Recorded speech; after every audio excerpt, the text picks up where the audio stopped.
दोस्तों, मैं राकेश भारद्वाज स्वागत करता हूं आप सभी का मेरे YouTube चैनल इट्स इमेजिनर में। फ्रेंड्स, इससे पहले हमने फंडामेंटल राइट्स के दो ग्रुप्स देखे हैं। पहला ग्रुप था राइट टू इक्वालिटी और दूसरा ग्रुप था राइट टू फ्रीडम। इसी के साथ आज जो पार्ट 4 है, इसमें हम देखेंगे जो हमारा तीसरा ग्रुप है फंडामेंटल राइट्स का, वो है राइट अगेंस्ट एक्सप्लॉयटेशन, शोषण के विरुद्ध अधिकार। किसी भी इंसान का शोषण करने से किस तरह से बचाना है, उसके लिए हमारे कॉन्स्टिट्यूशन में कुछ अधिकार दिए गए हैं जो हमारे फंडामेंटल अधिकार हैं, फंडामेंटल राइट्स हैं। उन्हीं के ऊपर आज हम डिस्कस करेंगे। तो सबसे पहले जो आर्टिकल इसमें कवर होंगे राइट अगेंस्ट एक्सप्लॉयटेशन में, वो रहेंगे आपके आर्टिकल 23 एंड 24। तो सबसे पहले हम आर्टिकल 23 को देखेंगे। वो आर्टिकल 23 क्या कहता है? आर्टिकल 23 कहता है prohibition of traffic in human beings and forced labour. ये ट्रैफिक इन ह्यूमन बींग्स और फोर्स लेबर के बारे में बात करता है। तो ट्रैफिक क्या है इंसानों में और फोर्स लेबर क्या है, इसकी हम डेफिनेशन देख लें। Traffic in human beings and forced labor are prohibited and any contravention of this provision shall be an offense punishable in accordance with law।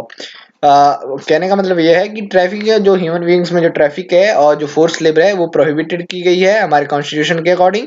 और अगर इसका कोई ऑफेंस, इसका जो इस आर्ट का कोई अगर उल्लंघन करता है तो उसमें उसको लॉ के अकॉर्डिंग जो है सजा दी जाएगी। और ट्रैफिक इन ह्यूमन बींग्स है क्या चीज? तो वो है selling and buying of man and woman like goods.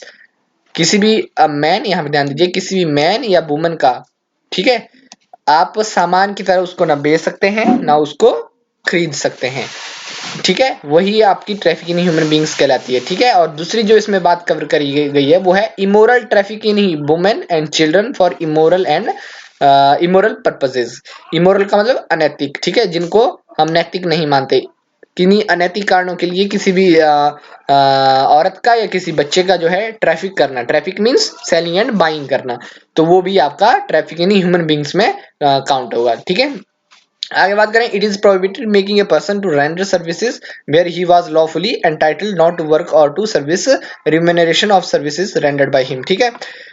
किसी भी व्यक्ति को अगर हमारे कानून ने अधिकार दिए हैं कि वो इस काम को नहीं कर सकता, लॉफुली वो मतलब उसको करने के लिए बाध्य नहीं किया जा सकता, तो अगर कोई वैसा काम करवाता है तो वो फोर्स लेबर के अंडर आएगा, ठीक है। आगे बात करें, one shall not be force to provide labour और service against his will even if remuneration is paid. चाहे आप उनको पैसा दें चाहे कुछ करें, ठीक है, अगर आप उनकी विल के अगेंस्ट कोई काम कर रहे हो तो that's called your force labour. जब तक कोई पर्सन आपका मानसिक तौर पर जो है तैयार नहीं है कोई कार्य करने के लिए, तब तक आप उससे वो कार्य नहीं करवा सकते, चाहे आप उनको तनख्वाह दीजिए, वेतन दीजिए, कुछ भी दीजिए, ठीक है। इज इट क्लियर और नॉट? नेक्स्ट बात करें, if remuneration is less than minimum wages it amounts to forced labor under article 23। अगर आपकी जो वेतन है वो आपके जो मिनिमम वेजेस गवर्नमेंट ने डिसाइड करी हैं उससे कम है तो वो भी फोर्स लेबर के अंडर आएगा आर्टिकल 23 में, ठीक है। तो ये था आर्टिकल 23। आई होप आपको ये समझ आ गया होगा, जिसमें हमने बात करी prohibition of traffic in human beings and force labour, जिसमें हमने ट्रैफिक इन ह्यूमन बींग्स के बारे में जाना। और ट्रैफिक इन ह्यूमन बींग्स का मतलब है buying and selling of man and woman like goods, ठीक है। आगे बात करें आर्टिकल 24, तो prohibition of employment of children factories etcetera. जो बच्चे होते हैं उनका किसी भी फैक्ट्रीज वगैरह में कार्य करने से रोकना, वो है आपका आर्टिकल 24। क्या कहता है आर्टिकल 24? वो कहता है no child below the age of 14 shall be employed to work in any factory or mine. याद रहे, एनी फैक्ट्री और माइन यहाँ पे सिर्फ डिस्कस की गई है, फैक्ट्री और माइन, ना कि कोई होटल, बुक शॉप या तो कोई ढाबा यहाँ पर लिखा नहीं है, ठीक है। और engage in any other hazardous employment, सिर्फ यहाँ पे लिखा है फैक्ट्री और माइन और कोई भी हजार्डस एम्प्लॉयमेंट, ठीक है। ये तीन चीजें आप ध्यान में रखें, फैक्ट्री, माइन और हजार्डस एम्प्लॉयमेंट। कोई भी खतरों से भरा हुआ कार्य है तो अगर कोई बच्चा 14 साल से छोटा है तो वो उसमें कार्य नहीं कर सकता, और कार्य जो उससे कार्य करवा रहा है वो फिर कानून के उल्लंघन कर रहा है, ओके। आगे बात करें, MC Mehta versus state of Tamil Nadu. The Supreme Court held that state authorities should protect millions of children working illegally in public and private sector, ठीक है। तो ये है बात एमसी मेहता और स्टेट ऑफ तमिलनाडु की, ठीक है। तो ये थे आपके राइट अगेंस्ट एक्सप्लॉयटेशन, जिसमें हमने आर्टिकल 23 और आर्टिकल 24 डिस्कस करा है। आई होप आपको ये दोनों समझ आ गए होंगे। अगर आपको समझ नहीं आया तो आप इसको एक बार दोबारा से देख सकते हैं। आगे बात करें, वो है हमारा ब्रॉड ग्रुप चौथा, और जो चौथा ग्रुप है वो है right to freedom of religion, धर्म की स्वतंत्रता का अधिकार। ठीक है, हर व्यक्ति भारत में धार्मिक मतलब धर्म के हिसाब से स्वतंत्र है। तो इसमें हम आर्टिकल 25 से लेकर 28 तक का डिस्कस करेंगे। तो सबसे पहले हम रिलीजन की जो है डेफिनेशन देख लें। तो रिलीजन की डेफिनेशन क्या है?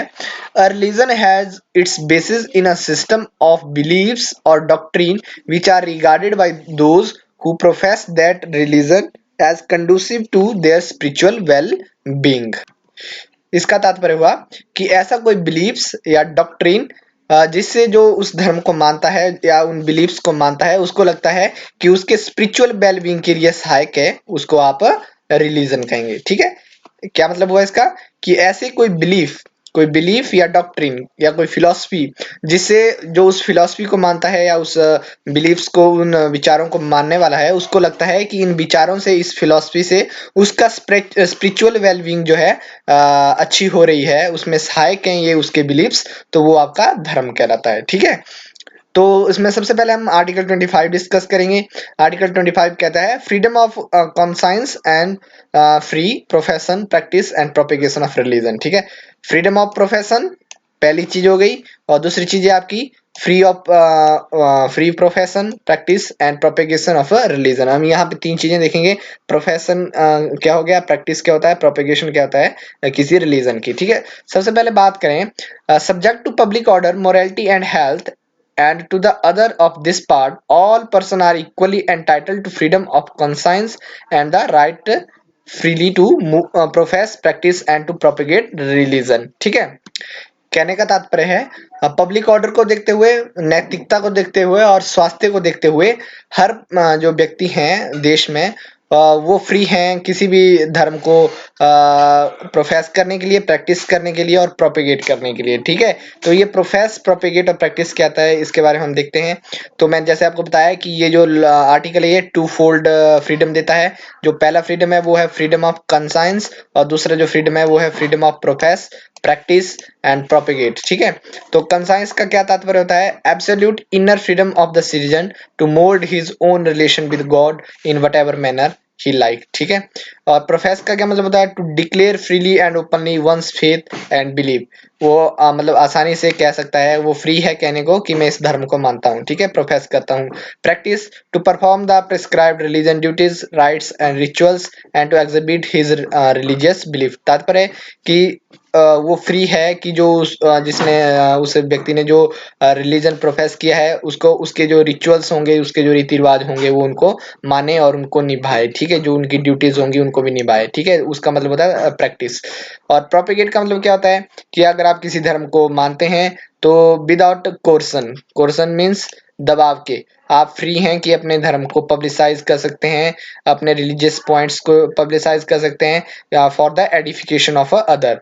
ठीक है, और लोगों को ऐड करने के लिए, पर कंडीशन रहेगी किसी दबाव बनाए बिना, विदाउट एनी कोर्सन। ठीक है, आई होप आप ये कंसाइंस, प्रोफेशन, प्रैक्टिस और प्रोपेगेट इन सब चीजों का मतलब समझ गए होंगे।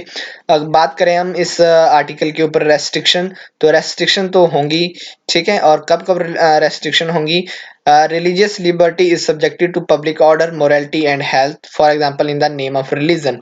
ठीक है, देखो पब्लिक ऑर्डर में नैतिकता बनाए रखने के लिए और स्वास्थ्य जब बात आएगी तो इन जितने भी आपको फ्रीडम ऑफ रिलीजन आपको मिला है इस आर्टिकल के अंडर, उसको रोका जा सकता है। फॉर एग्जांपल कब कब रोका जाता है, रोका जा सकता है?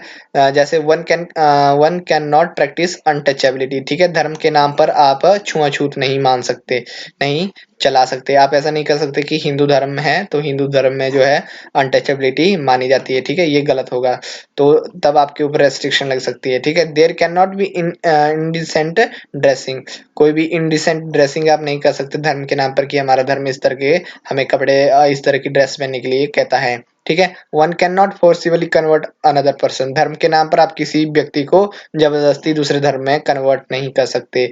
ठीक है, regulations of economic, financial, political and secular activities associated with religious practices. ठीक है, रेगुलेशन की जा सकती है जब इकोनॉमिक, फाइनेंशियल या पॉलिटिकल बात आए।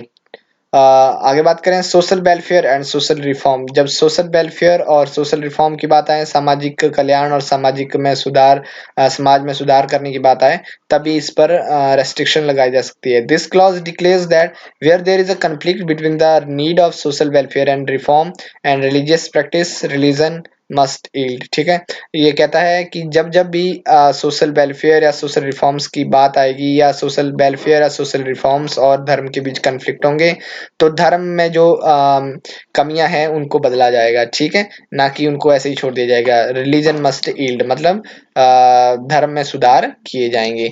Social evils can not B practice in the name of religion. For example, polygamy is not essential part of Hindu religion, hence can be regulated। कि एक से ज्यादा शादियां जो है हिंदू मैरिज में नेसेसरी नहीं है, ठीक है, एसेंशियल नहीं है, इसलिए इस चीज को भी रेगुलेट किया जा सकता है। Prohibition of system of sati and devadasi. Sati और देवदासी का जो सिस्टम था उसके ऊपर भी रोक लगाता है। Right to carry kirpan acceptable but not any number of kirpan और एनी साइज। ठीक है, जो हमारे सिख भाई होते हैं वो कृपान रख सकते हैं, लेकिन ऐसा इसका ये मतलब नहीं है कि बहुत सारे कृपान रखें और किसी भी साइज के कृपान रखें। लॉ के अकॉर्डिंग उनके जो कृपान है उसका साइज निर्धारित होगा। ठीक है, नंबर ऑफ कृपान कितने रख सकते हैं वो भी रेगुलेटेड किया जाएगा लॉज के अकॉर्डिंग। क्लियर है? आई होप आप सबको ये आर्टिकल जो 25 था समझ आ गया होगा। अब हम आगे बढ़े आर्टिकल 26 की तरफ। तो आर्टिकल 26 है freedom to manage religious affairs. ठीक है, जो रिलीजियस अफेयर्स होते हैं, जैसे धर्म के जितने भी प्रोग्राम्स वगैरह होंगे, उन अफेयर्स को किस तरह से आपको फ्रीडम दिया गया है हम देखते हैं। Subject to public order, morality and health. दोबारा से पब्लिक ऑर्डर, ठीक है, मतलब लॉ एंड ऑर्डर बनाए रखने के लिए, मोरालिटी नैतिकता बनाए रखने के लिए, और हेल्थ बनाए रखने के लिए। Every person religious denomination or any section thereof shall have the rights. ठीक है, किसी भी धर्म को और किसी भी जगह के लोगों को जो है कुछ अधिकार हैं। तो वो क्या अधिकार हैं? To establish any and maintain institution for religious and charitable purpose. उन्हें अधिकार हैं कि वो कोई भी इंस्टीट्यूशन मेंटेन कर सकते हैं या एस्टेब्लिश स्थापित कर सकते हैं, ठीक है, रिलीजियस एंड चैरिटेबल पर्पस के लिए। ठीक है, दूसरा क्या फ्रीडम है? To manage its own affair in matters of religion. अगर आप कोई ऐसा इस तरह से इंस्टीट्यूशन खोलते हैं, तो कोई भी जो रिलीजियस अफेयर्स हैं उसके लिए वो पूरी तरह से फ्री हैं कि वो अपने तरीके से वहां पर रिलीजियस अफेयर्स चला सकते हैं। To own and acquire movable and immovable property. कोई भी चल और अचल मीन्स मूवेबल जिसको आप एक जगह से दूसरी जगह बदल सकते हैं, और इमूवेबल जैसे जमीन, ठीक है, उस तरह की जो भी प्रॉपर्टी है वो उसको एक्वायर कर सकते हैं और अपने नाम पर भी रख सकते हैं। To administer such property in accordance with law. इस तरह की प्रॉपर्टी जो होगी, चाहे वो कैश पैसा या फिर आपकी जमीन वगैरह जो भी है, मूवेबल इमूवेबल, उसको आप अपने हिसाब से एडमिनिस्टर कर सकते हैं, संभाल सकते हैं, उनके ऊपर लॉज बना सकते हैं। ठीक है, जो भी इंस्टीट्यूशन होगा। ठीक है, तो ये था आर्टिकल 26 जो कहता था freedom to manage religious affairs. आगे बात करें आर्टिकल 27, तो वो है freedom as to payment of taxes for promotion of any particular religion. ठीक है, किसी भी धर्म के उत्थान के लिए आप दूसरे धर्म के व्यक्ति को जो है फोर्स नहीं कर सकते कि फॉर एग्जांपल आपने हिंदू धर्म के कुछ रिफॉर्म्स करने या कुछ उसके प्रमोशन करनी है, तो आप किसी भी दूसरे धर्म के, चाहे वो मुस्लिम है, सिख है, ईसाई है, उनको आप नहीं कह सकते कि आप टैक्सेस दीजिए। उनसे आप टैक्सेस नहीं ले सकते, मतलब किसी भी पर्सन से आप धर्म के लिए टैक्सेस नहीं ले सकते। ठीक है, तो क्या कहता है article? No person shall be compelled to pay any taxes the proceeds of which are specifically appropriated in payment of expenses for the promotion or maintenance of any particular religion or religious denomination। यही बात है कि आप किसी भी व्यक्ति से जो है टैक्सेस नहीं ले सकते, और उन टैक्सेस को लेकर आप किसी दूसरे धर्म के मेंटेनेंस या प्रमोशन कर रहे हैं, तो वो मतलब सही नहीं है, आप नहीं ले सकते किसी भी व्यक्ति से। ठीक है, चाहे वो हिंदू धर्म का है तो वो बाध्य, उसको बाध्य नहीं किया जा सकता कि आप मुस्लिम धर्म के प्रचार प्रसार के लिए पैसा दीजिए या टैक्सेस दीजिए। ठीक है, तो ये था आपका आर्टिकल 27। अगर आगे बात करें तो आता है आपका आर्टिकल 28 जो इस ग्रुप का लास्ट आर्टिकल है। वो है freedom as to attendance at religious instructions और religious worship in certain educational institution.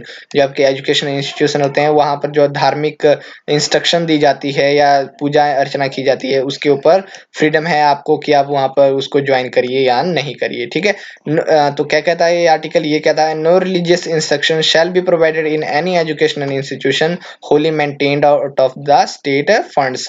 जो इंस्टीट्यूशन पूरी तरह से राज्य सरकार या सेंट्रल सरकार द्वारा चलाया जा रहा है, वहां पर आप किसी भी तरह का रिलीजियस इंस्ट्रक्शन नहीं दे सकते। ठीक है, कोई भी आप रिलीजियस, जैसे अगर कोई सरकार द्वारा कोई इंस्टीट्यूशन चलाया जा रहा है जो फुली जो है सरकार उसको चलाती है, फंड देती है, तो वहां पर भी कोई किसी भी धर्म का प्रचार प्रसार नहीं किया जा सकता, या किसी भी धर्म के रिचुअल्स वहां पर नहीं किए जा सकते। ठीक है, तो nothing in clause 1 shall apply to an educational institution which is administered by the state but has been established under any endowment or trust which requires that religious instruction shall be imparted in such a institution। ठीक है, ये कहता है कि ये जो article 28 का clause 1 है वो किसी ऐसी जगह पर अप्लाई नहीं होगा जहां पर सरकार तो फंड देती है, लेकिन वो इंस्टीट्यूट स्पेशल इसीलिए बनाया गया था कि वहां पर उस धर्म की इंस्ट्रक्शन दी जाएगी। ठीक है, तो वहां पर ये वाला कानून लागू नहीं होगा।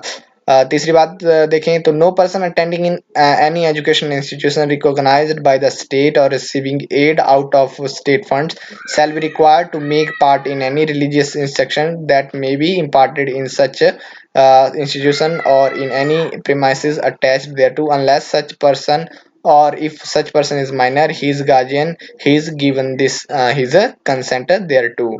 इसका मतलब है कि अगर स्टेट के द्वारा कोई इंस्टीट्यूशन चलाया जा रहा है और वहां पर अगर किसी प्रकार की रिलीजियस एक्टिविटी होगी, फॉर एग्जांपल एक कोई सरकारी स्कूल है जहां पर मतलब दिवाली मनाई जाएगी या लक्ष्मी पूजा की जाएगी, तो वहां पर जो अन्य मतलब धर्मों के लोग हैं तो उनको बाध्य नहीं किया जा सकता वहां पर जाने के लिए कि उस रिचुअल्स में, उस पूजा में भाग लेने के लिए। ठीक है, अगर वो भाग लेना चाहते हैं तो वो उनकी अपनी मर्जी है, लें चाहे ना लें। और अगर इस तरह से अगर जाना ही है और अगर वो माइनर है, माइनर मीन्स अगर वो बच्चा है, तो बच्चे उस इंस्टीट्यूशन में जाने के लिए या उस पूजा अर्चना में जाने से पहले बच्चे के माँ बाप से आपको परमिशन लेनी पड़ेगी, तभी आप वहां पर उन बच्चों को ले जा सकते हैं। क्लियर है? तो ये था आपका आर्टिकल 28, 27, 26 और 25। और इससे पहले right to freedom of religion हमने ब्रॉड जो आपका ग्रुप था फोर्थ, और ब्रॉड ग्रुप थर्ड आपका राइट अगेंस्ट एक्सप्लॉयटेशन समझा। तो ये वीडियो आपको कैसी लगी आप मुझे कमेंट करके जरूर बताएं, और मिलते हैं आपके साथ नेक्स्ट ग्रुप में, जो आपका ग्रुप नंबर 5 और ग्रुप नंबर 6 रहता है, तो उस वीडियो में हम डिस्कस करेंगे। तो आज के लिए बस इतना ही। अगर वीडियो अच्छी लगे तो चैनल को सब्सक्राइब करिए, वीडियो को लाइक करिए और शेयर करिए। थैंक्स।